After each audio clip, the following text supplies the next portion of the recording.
முல்லைத்தீவிற்கு சிங்கள பெண்களை அழைத்து வந்து செய்த கேவலமான செயல். சிவில் உடையில் ராணுவம். அரச பணியாளருக்கு விடுமுறை, ஆனால் இவர்களுக்கு விடுமுறை இல்லை.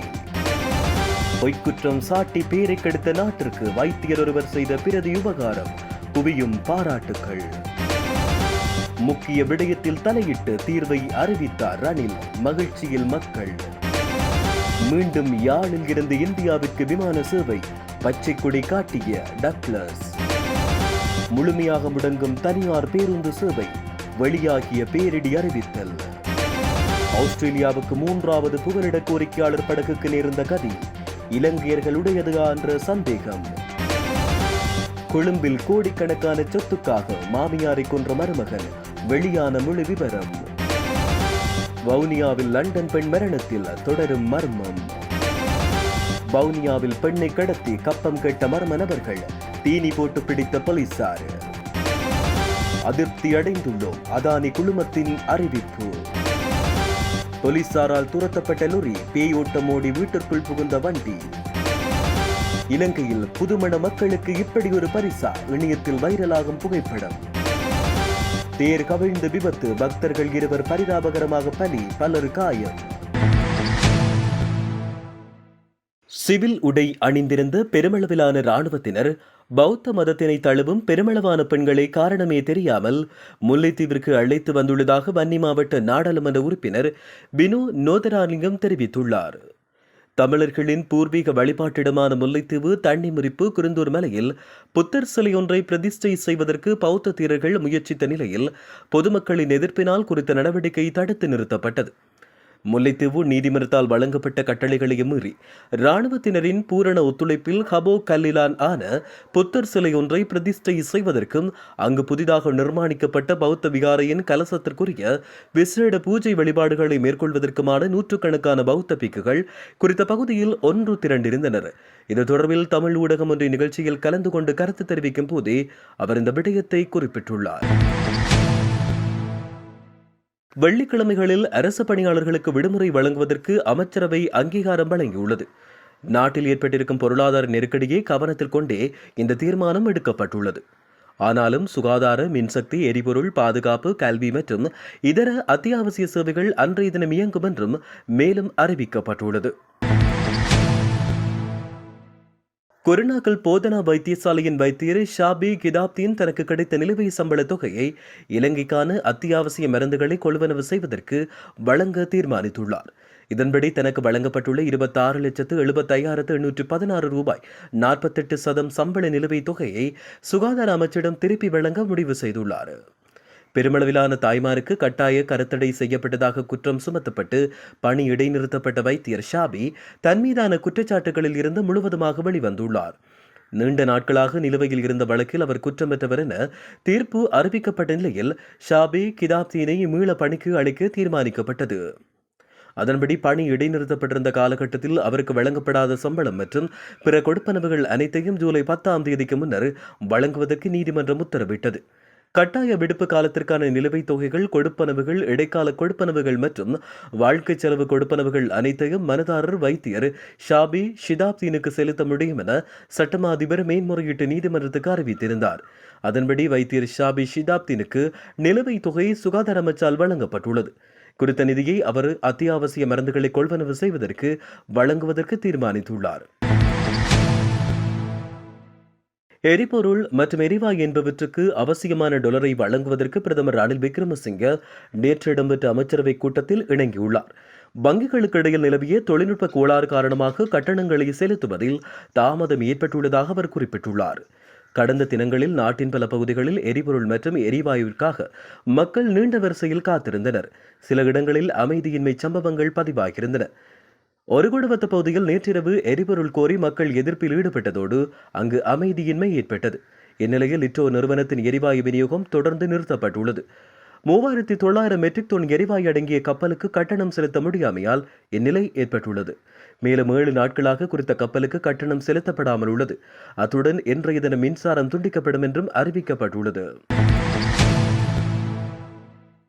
யாழ்ப்பாணம் பாண்டிச்சேரிக்கிடையில் பயணிகள் மற்றும் சரக்கு படகுகளை போக்குவரத்தில் ஈடுபடுத்துவதற்கும் பலாலி திருச்சி விமான நிலையங்களுக்கு இடையிலான விமான சேவையை மீண்டும் ஆரம்பிப்பதற்கு சாதகமான முடிவுகள் இன்று நடைபெற்ற அமைச்சரவையில் எடுக்கப்பட்டதாக கடல் தொழில் அமைச்சர் டக்ளஸ் தேவானந்தா தெரிவித்தார். இந்நிலையில் விரைவில் குறித்த போக்குவரத்து சேவைகள் ஆரம்பிக்கப்படும் என அமைச்சர் டக்ளஸ் தேவானந்தா தெரிவித்துள்ளார். மேலும் இதனூடாக மண்ணெண்ணெய், டீசல் போன்ற எரிபொருட்களையும், உரம், பால்மா, மருந்து பொருட்கள் உட்பட அத்தியாவசிய பொருட்களையும் தேவையான அளவு பெற்றுக் கொள்ளக்கூடியதாக இருக்கும் என அவர் தெரிவித்தார். இது தொடர்பான முயற்சிகளுக்கு பூரணமான ஒத்துழைப்புகளை வழங்கி வருகின்ற ஜனாதிபதி கோட்டாபய ராஜபக்ஷ, பிரதமர் ரணில் விக்ரமசிங்க மற்றும் துறைசார் அமைச்சர் நிமல் ஸ்ரீபால் டி சில்வா ஆகியோருக்கு நாட்டு மக்கள் சார்பில் நன்றியை தெரிவித்துக் கொள்வதாக கடற்தொழில் அமைச்சர் டக்ளஸ் தேவானந்தா தெரிவித்துள்ளார். இந்நாட்டில் தற்சமயம் நிலவுகின்ற டீசல் தட்டுப்பாடு காரணமாக அடுத்த வாரத்தில் தனியார் பேருந்து சேவைகள் முற்றுமுழுதாக முடங்கும் என இலங்கை தனியார் பேருந்துரிமையாளர் சங்கத்தின் தலைவர் கெமனு விஜயரத்ன தெரிவித்துள்ளார். இலங்கை போக்குவரத்து சபையால் வழங்கப்படும் டீசல் தற்போது பற்றாக்குறையாக இருக்கிறது. டீசல் இன்மையால் நேற்றைய தினம் பெருமளவான பேருந்துகள் சேவையில் ஈடுபடவில்லை. நாளைய தினம் இந்த நிலை மேலும் உக்கிரமடையக்கூடும். எரிபொருள் வழங்கப்படாமையால் அடுத்த வாரம் தனியார் பேருந்து சேவைகள் முழுமையாக முடங்கும் என அவர் எச்சரித்துள்ளார். இதே நேரம் அடுத்த வாரத்தில் பாடசாலை போக்குவரத்து சேவைகளும் கைவிடப்படும் அபாயம் உள்ளதாக அகில இலங்கை பாடசாலை போக்குவரத்து சேவை சங்கத்தின் தலைவர் டி சில்வா தெரிவித்துள்ளார். டீசலை பெற்றுக் கொள்வது கடினமாக உள்ளதென்றும் அதன் காரணமாக பாடசாலை பேருந்து சேவையில் இருந்து பலர் விலகியுள்ளதாக அவர் தெரிவித்துள்ளார்.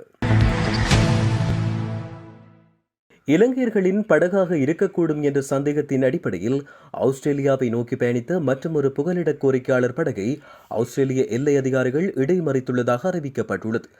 நாட்டில் பொதுத் தேர்தல் முடிவடைந்து 3 வாரங்களில் இடைமறிக்கப்பட்ட 3வது புகலிட கோரிக்கையாளர் படகு இதுவாகும் என்று ஆஸ்திரேலிய கடற்படை தெரிவித்துள்ளது. ஆஸ்திரேலிய பிரதேசமான கோகோஸ் கீலிங் தீவுக்கரையில் இந்த படகு இடைமறிக்கப்பட்டதாக த ஆஸ்திரேலியன் செய்தி வெளியிட்டுள்ளது. இந்த புகலிட கோரிக்கையாளர்களின் மத்தியில் இலங்கையர்களும் இருக்கிறார்களா என்பது குறித்து தகவல்கள் வெளியாகவில்லை. இந்நிலையில் குறித்த படகில் பயணித்தவர்கள் திருப்பி அனுப்பப்படுவார்கள் என்று எதிர்பார்க்கப்படுகிறது. கடந்த மே மாதம் 21ஆம் தேதியன்று இடைமறிக்கப்பட்ட படகில் இருந்த 42 இலங்கையர்கள் மீண்டும் இலங்கைக்கு திருப்பி அனுப்பப்பட்ட நிலையில் இந்த 3வது படகு ஆஸ்திரேலியாவை நோக்கி சென்றுள்ளது. புகலிட கோரிக்கையாளர்களை திருப்பி அனுப்பும் விவகாரத்தில் புதிய பிரதமர் ஆண்டனி அல்பானிஸ் தனிப்பட்ட முறையில் மிகவும் முரண்பட்டவராவார். எனினும் தற்போது அவருடைய கொள்கையில் மாற்றம் ஏற்பட்டுள்ளதாக த ஆஸ்திரேலியன் செய்தி வெளியிட்டுள்ளது. கொழும்பு வத்தளை மகாபாகே கல் உருப்பிட்ட பிரதேசத்தில் வீடொன்றில் எரித்துக் கொல்லப்பட்ட 74 வயதுடைய பெண்ணொருவரின் சடலம் ஒன்று மீட்கப்பட்டுள்ளது.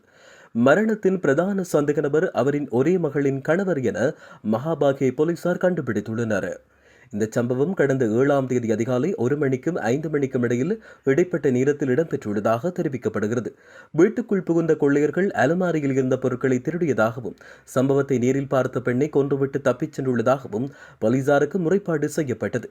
எனினும் உயிரிழந்த பெண்ணின் மருமகனின் நடத்தை மற்றும் நடவடிக்கைகளில் போலீசாருக்கு ஏற்பட்ட சந்தேகத்தின் அடிப்படையில் அவரை கைது செய்துள்ளனர். கைது செய்யப்பட்டவரிடம் போலீசார் மேற்கொண்ட மேலதிக விசாரணைகளின் அடிப்படையில் சம்பவம் தொடர்பான விவரங்கள் வெளியாகியுள்ளன. சுகையின காரணமாக தன்னுடைய மனைவி வத்தளையில் உள்ள தனியார் வைத்தியசாலை ஒன்றில் சிகிச்சை பெற்று வந்த நிலையில் கிடைத்த சந்தர்ப்பத்தை பயன்படுத்தி சந்தேக நபர் கொல்வதற்கு திட்டமிட்டுள்ளார். அதற்கமைய சொத்துக்களை சொந்தமாக்கிக் கொள்வதற்கான தடையை நீக்கும் நோக்கில் மாமியாரை கொலை செய்ததாக சந்தேக நபர் வாக்குமூலம் அளித்துள்ளார். 40 கோடி ரூபாவுக்கான நிலையான வைப்புச் சான்றிதழ், காணி உறுதி பத்திரங்கள், உயிரிழந்த பெண்ணின் தங்க நகை, பணம் உட்பட ஆவணங்கள் வீட்டில் நிறுத்தப்பட்டிருந்த வாகனத்தில் மறைத்து வைக்கப்பட்ட நிலையில் போலீசார் கண்டுபிடித்துள்ளனர். ராகம பொது வைத்தியசாலையில் மேற்கொள்ளப்பட்ட பிரேத பரிசோதனையில் கழுத்து நெரிக்கப்பட்டதால் மரணம் ஏற்பட்டுள்ளது என உறுதி செய்யப்பட்டுள்ளது. சந்தேக நபர் வத்தளை நீதவான் நீதிமன்றத்தில் ஆஜர்படுத்தப்பட்டு மகரவில்லில் விளக்கமறியலில் வைக்கப்பட்டுள்ளார். வவுனியா ஆலடி தெரு பகுதியில் உள்ள கிணறொன்றில் இருந்து அழுகிய நிலையில் பெண்ணொருவரின் சடலம் மீட்கப்பட்டுள்ளது. இந்த சம்பவம் பெரும் சந்தேகத்தை ஏற்படுத்தியுள்ளதாக வவுனியா போலீஸ் குற்ற விசாரணை பிரிவு அதிகாரிகள் நேற்று தெரிவித்தனர். 32 வயதான சிந்துஜா என்ற உயிரிழந்த பெண்ணின் கணவர் மற்றும் அவருடைய 2 குழந்தைகளும் லண்டனில் வசிக்கின்றனர். மேலும் இறந்த பெண் சில காலமாக அவர்களை பிரிந்து வாழ்ந்து வந்ததாக உறவினர்கள் தெரிவிக்கின்றனர். லண்டனில் இருந்து நாடு திரும்பியவர் வவுனியாவுக்கு சென்று உறவினர்களோடு வசித்து வந்தார். இந்நிலையில் திடீரென்று காணாமல் போன நிலையில் அவர் வசித்து வந்த காணியை அண்டிய காணியில் உள்ள கிணற்றில் அவர் சடலமாக மீட்கப்பட்டார். இந்த மரணம் தற்கொலையா அல்லது கொலையா என்பது இதுவரை கண்டறியப்படாத நிலையில் பிரேத பரிசோதனைக்காக அவருடைய சடலம் வவுனியா பொது வைத்தியசாலையில் ஒப்படைக்கப்பட்டுள்ளது. இருப்பினும் இந்த மரணத்தில் மர்மம் நீடிப்பதாகவும் பெரும் சந்தேகத்தை ஏற்படுத்தியுள்ளதாகவும் நேற்றைய தினம் போலீசார் குறிப்பிட்டனர். மேலும் வவுனியா போலீசார் இது தொடர்பான மேலதிக விசாரணைகளை மேற்கொண்டு வருகின்றனர். வவுனியா பூவரசம் குளம் பகுதியில் கடத்திச் செல்லப்பட்டு கப்பம் பெறுவதற்காக சிறைப்பிடிக்கப்பட்ட பெண் ஒருவரை போலீசார் மீட்டுள்ளனர். கடத்தல் சம்பவம் தொடர்பில் 4 சந்தேக நபர்கள் கைது செய்யப்பட்டதாக போலீஸ் ஊடகப் பிரிவு தெரிவித்துள்ளது. நேற்று காலை பாரியக்கூத்தூர் பகுதியில் வைத்து குறித்த பெண் கடத்தப்பட்டுள்ளதாக போலீசார் தெரிவித்தனர். கடத்தப்பட்ட பெண்ணை கப்பம் கோரி வீட்டில் அடைத்து வைத்துள்ளதாக விசாரணைகளில் தெரியவந்துள்ளது. சந்தேக நபர்கள் கடத்தப்பட்ட பெண்ணின் மகளுக்கு தொலைபேசியில் தொடர்பு கொண்டு அவரை விடுவிக்க 5 லட்சம் ரூபாய் கப்பம் கோரியுள்ளனர்.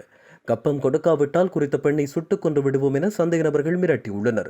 இது தொடர்பில் குறித்த பெண்ணின் மகள் போலீசாருக்கு அறிவித்துள்ளார். இதனையடுத்து பணம் கொடுக்கும் விதத்தில் சந்தேக நபர்கள் அழைக்கப்பட்டு போலீசாரால் கைது செய்யப்பட்டனர். கடத்தப்பட்ட பெண்ணும் போலீஸ் காவலில் வைக்கப்பட்டுள்ளதாக போலீஸ் ஊடக பிரிவு தெரிவித்துள்ளது. கைது செய்யப்பட்ட சந்தேக நபர்கள் 26, 49 வயதுடைய வவுனியா, கிளிநொச்சி மற்றும் முல்லைத்தீவு ஆகிய பகுதிகளைச் சேர்ந்தவர்கள் என தெரிவிக்கப்படுகிறது. சந்தேக நபர்கள் இன்றைய தினம் வவுனியா நீதவான் நீதிமன்றத்தில் ஆஜர்படுத்தப்பட உள்ளதோடு போலீசார் இது தொடர்பான மேலதிக விசாரணைகளை மேற்கொண்டு வருவதாக தெரிவிக்கப்படுகிறது. பிரதமர் நரேந்திர மோடியின் அழுத்தத்தின் பேரில் ஜனாதிபதி கோட்டாபய ராஜபக்ஷ செயற்பட்டதாக இலங்கை அதிகாரி ஒருவர் கூறியதை தொடர்ந்து இலங்கையின் எரிசக்தி திட்டம் தொடர்பான சர்ச்சை தொடர்பில் தாம் அதிருப்தி அடைந்துள்ளதாக அதானி குழுமம் தெரிவித்துள்ளது. இலங்கையில் முதலீடு செய்வதில் தமது நோக்கம் மதிப்புமிக்க அண்டை நாடுகளின் தேவைகளை நிவர்த்தி செய்வதாகும் என அதானி குழுமம் குறிப்பிட்டுள்ளது. எனினும் தற்போது எழுப்பப்பட்டுள்ள சர்ச்சை காரணமாக தாம் ஏமாற்றமடைந்துள்ளதாக குறிப்பிட்டுள்ள அதானி குழுமம் இந்த பிரச்சினை ஏற்கனவே இலங்கை அரசாங்கத்தால் தீர்க்கப்பட்டுள்ளதாக தெரிவித்துள்ளது. காற்றாலை மின் திட்டத்தை நேரடியாக அதானி குழுமத்துக்கு வழங்குமாறு பிரதமர் மோடி தனக்கு அழுத்தம் கொடுத்ததாக ஜனாதிபதி ராஜபக்ஷ தெரிவித்ததாக நாடாளுமன்ற குழு முன்கூறியே இலங்கை மின்சார சபையின் முன்னாள் தலைவர் MMC பெர்னிடாண்டோ 3 நாட்களுக்குள் பதவியில் இருந்து விலகியுள்ளார். அவரின் கூற்றை ஜனாதிபதி ராஜபக்ஷ உறுதியாக மறுத்ததை தொடர்ந்து அவர் பதவி விலகியுள்ளார். இலங்கை மன்னார் மாவட்டத்தின் 500 மெகாவாட்ஸ் புதுப்பிக்கத்தக்க எரிசக்தி திட்டம் தொடர்பான பெர்னிடாண்டோவின் கருத்து ட்விட்டரில் பகிரப்பட்டு வருகிறது. இதேவேளை 2021ஆம் ஆண்டில் கொழும்பு துறைமுகத்தின் மேற்கு சர்வதேச கொள்கலன் முனையத்தை அபிவிருத்தி செய்வதற்கும் இயக்குவதற்கும் இலங்கை துறைமுக அதிகார சபையுடன் $700 மில்லியன் உடன்படிக்கையில் ஏற்கனவே அதானி குழுமம் கையெழுத்திட்டுள்ளது. அனுமதி பத்திரமின்றி சட்டவிரோதமாக தேக்கு மரக் குற்றிகளை கடத்திய லொரி ஒன்று நேற்று பிற்பகல் புத்தளம் நூர்நகர் பகுதியில் வேக கட்டுப்பாட்டை இழந்து விபத்துக்குள்ளாகியுள்ளது. புத்தளம் பிராந்திய போலீஸ் போதை ஒழிப்பு பணியகத்துக்கு கிடைக்கப்பட்ட ரகசிய தகவலுக்கு அமைய குறித்த லொரியை நிறுத்த முற்பட்ட வேளை லொரியை நிறுத்தாமல் சாரதி தப்பிச் சென்றுள்ளார். இதன்போது கடத்தல் லொரியை போலீசார் துரத்திச் சென்றபோது லொரி வேக கட்டுப்பாட்டை இழந்து விபத்துக்குள்ளானது. இந்த விபத்தில் வீட்டின் மதில் முற்றாக சேதமடைந்ததோடு மரக்குற்றிகள் மின்கம்பத்தில் மோதுண்டு மின்கம்பம் உடைந்ததால் அப்பகுதியில் மின்சாரம் தடைப்பட்டதாக போலீசார் தெரிவித்தனர். மரக்குற்றிகளை கடத்தினார் என கூறப்படும் சாரதி போலீஸ் போதை ஒழிப்பு பிரிவினரால் கைது செய்யப்பட்டுள்ளார். அத்துடன் கைது செய்யப்பட்ட சாரதியையும் கடத்தலுக்கு பயன்படுத்தப்பட்ட லொரி மற்றும் தேக்கு மரக்குற்றிகளையும் புத்தளம் போலீஸ் நிலையத்தில் ஒப்படைத்துள்ள நிலையில் மேலதிக விசாரணைகள் மேற்கொள்ளப்பட்டு வருகின்றன. இலங்கையில் இடம்பெற்ற திருமண வைபவம் ஒன்றில் பொதுமக்களுக்கு பரிசாக பெட்ரோலை நண்பர்கள் வழங்கிய சம்பவம் அங்கிருந்தவர்களை வியப்பில் ஆழ்த்தியுள்ளது. குறித்த புகைப்படம் தற்சமயம் சமூக வலைதளங்களில் வெகுவாக பகிரப்பட்டு வருகிறது. இலங்கையில் தற்போதுள்ள பொருளாதார நெருக்கடி காரணமாக அனைத்து பொருட்களும் உச்ச விலையில் விற்கப்படுகிறது. மேலும் எரிபொருள், எரிவாயு, மண்ணெண்ணெய் என அத்தியாவசிய பொருட்களுக்கு தட்டுப்பாடு நீடிக்கிறது. இந்த நிலையில் தங்கத்துக்கு நிகராக பெட்ரோல் பரிசை மணமக்களுக்கு வழங்கியுள்ளமை பலரை சிரிக்க வைத்துள்ளதோடு சிந்திக்கவும் வைத்துள்ளது. தருமபுரி மாவட்டத்தில் தேர் திருவிழாவின் போது தேர் கவிழ்ந்து விபத்துக்குள்ளானதில் தேரின் அடியில் சிக்கிக் கொண்ட 2 பக்தர்கள் பரிதாபகரமாக உயிரிழந்தனர். மேலும் படுகாயமடைந்த 4 பேர் தருமபுரி அரசு மருத்துவக் கல்லூரி மருத்துவமனையில் சிகிச்சைக்காக அனுமதிக்கப்பட்டுள்ளனர். தருமபுரி மாவட்டம் பாப்பரப்பட்டி அருகே உள்ள மாதேஹள்ளி கிராமத்தில் 100 ஆண்டுகள் பழமையான காளியம்மன் கோயில் உள்ளது. இந்த கோயிலுக்கு சொந்தமான 18 கிராமங்களைச் சேர்ந்த மக்கள் திருவிழா கொண்டாடுவது வழக்கம். இந்த கோவில் திருவிழா ஆண்டுதோறும் சித்திரை, வைகாசி மாதங்களில் நடைபெறுவது வழக்கம். ஆனால் கடந்த 2 ஆண்டுகளாக கொரோனா பெருந்தொற்றால் திருவிழா நடைபெறவில்லை. இதனைத் தொடர்ந்து இந்த ஆண்டு காளியம்மன் தேர் திருவிழா கடந்த 3 நாட்களாக நடைபெற்று வருகிறது. தொடர்ந்து 10ஆம் தேதி கூழ் ஊற்றுதல், கரகம் எடுத்தல் நிகழ்வு நடைபெற்றது. 2ஆம் நாளான நேற்று திருக்கல்யாண நிகழ்வு நடைபெற்றது. அதைத் தொடர்ந்து இன்று திருவிழாவின் முக்கிய நாளில் தேர் ஊர்வலம் நடைபெற்றது. 18 கிராம மக்கள் ஒன்று சேர்ந்து தேர் திருவிழாவில் கலந்து கொண்டனர். அப்போது காளியம்மன் கோவிலை சுற்றி தேர்ப்பவனி நடைபெற்றது. அந்த வேளை வயல்வெளிகளில் தேர் வந்து கொண்டிருந்த போது திடீரென தேர் சக்கரத்தின் அச்சாணி முறிந்து தேர் சாய்ந்துள்ளது.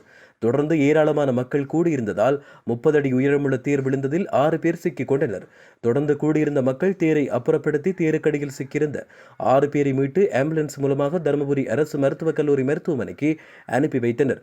தொடர்ந்து மருத்துவமனைக்கு செல்லும் வழியில் பாப்பாரப்பட்டி கிராமத்தைச் சேர்ந்த மனோகரன், சரவணன் ஆகிய இருவரும் உயிரிழந்துள்ளனர். மேலும் முருகன், மாதேஷ், பெருமாள் உள்ளிட்ட 4 பேர் பலத்த காயங்களுடன் தருமபுரி அரசு மருத்துவக் கல்லூரி மருத்துவமனையில் அனுமதிக்கப்பட்டு சிகிச்சை பெற்று வருகின்றனர்.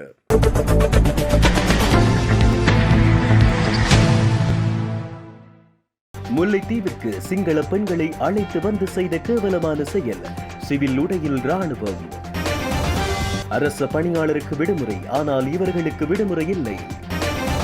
பொய்க்குற்றம் சாட்டி பேரை கெடுத்த நாட்டிற்கு வைத்தியர் ஒருவர் செய்த பிரதி உபகாரம். குவியும் பாராட்டுக்கள். முக்கிய விடயத்தில் தலையிட்டு தீர்வை அறிவித்தார் ரணில். மகிழ்ச்சியில் மக்கள். மீண்டும் யாழில் இருந்து இந்தியாவிற்கு விமான சேவை. பச்சை கொடி காட்டிய டக்ளஸ். முழுமையாக முடங்கும் தனியார் பேருந்து சேவை. வெளியாகிய பேரிடி அறிவித்தல். ஆஸ்திரேலியாவுக்கு 3வது புகலிட கோரிக்கையாளர் படகுக்கு நேர்ந்த கதி. இலங்கையர்களுடையதா என்ற சந்தேகம். கொழும்பில் கோடிக்கணக்கான சொத்துக்காக மாமியாரை கொன்ற மருமகன். வெளியான முழு விவரம். வவுனியாவில் லண்டன் பெண் மரணத்தில் தொடரும் மர்மம். வவுனியாவில் பெண்ணை கடத்தி கப்பம் கேட்ட மர்ம நபர்கள்.